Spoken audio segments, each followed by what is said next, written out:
বাতিজা কোনে মুখ দেও বাতিজা আমি কিন্তু ফুলে পারি না কি হলো বাতিজারা আমার সাপের মধ্যে আরেকটা সাপে কামড় মারছে বাতিজারা আমার কি হইব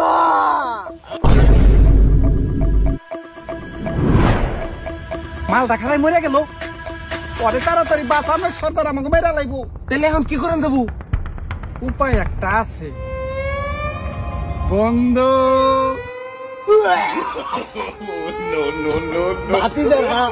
তোমরা অনেক মহান শুধুমাত্র তোমাকে লিখে আমি আমার জীবনটা নতুন রূপে ফিরে পেয়েছি কিন্তু ভাতিজা সত্য কথা বলতে কি বীজ যখন নামাইতো না তখন মেলা ভাল লাগছিল আর একটু নামাইলে আরো বেশি ভাল লাগতো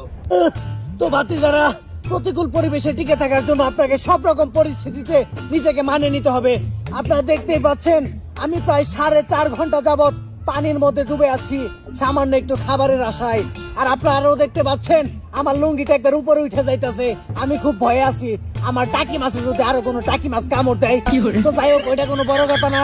বড় কথা হইলো আমার তো আরো দুটো জঙ্গল বন্ধু আছিল ওরা কোথায় গেল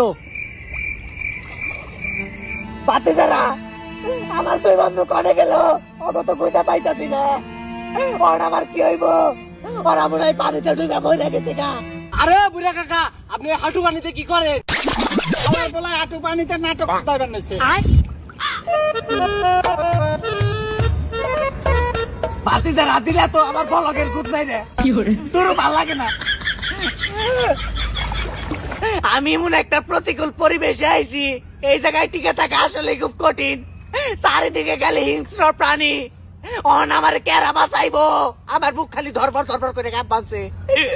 বুঝলাম না এনে হিংস্র প্রাণী কোন থেকে এলো ওই দেহ কত বড় বাঘ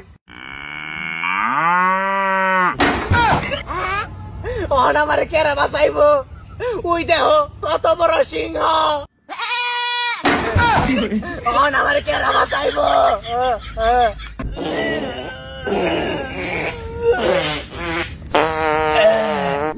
বাতিজারা তো ভাগ নয় কথা কইতে কইতে না আমি হালকার সাথে পাতলাটাও সেরে নিলাম দেখ আমার কথা বুদ্ধি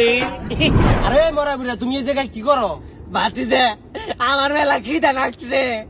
খিদা নাকছে গাছ খাওয়া দাও কে তাহলে কি খাবো স্যার আমি হনুমান.com থেকে বলছিলাম আপনাদের একটি পার্সেল ছিল বাবা আরে বাবা এই ঘন বন জঙ্গলের ভিতর অনলাইন থেকে পার্সেল তোমরা তো দেখা যায় স্মার্ট জঙ্গলি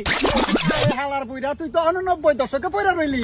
রাইত হইলে টের বাবা এনে শুধু পার্সেল না অন্য কিছু পাওয়া যায় স্যার পেমেন্টটা বাতিজা আগে খাবারটা টেস্ট করে নই তারপর পেমেন্টটা খালি সামনে দে না পিছন দেও দিমু পিছন দেয়া মানে ওইটা তোমার কাকিরে যায় জিগাইও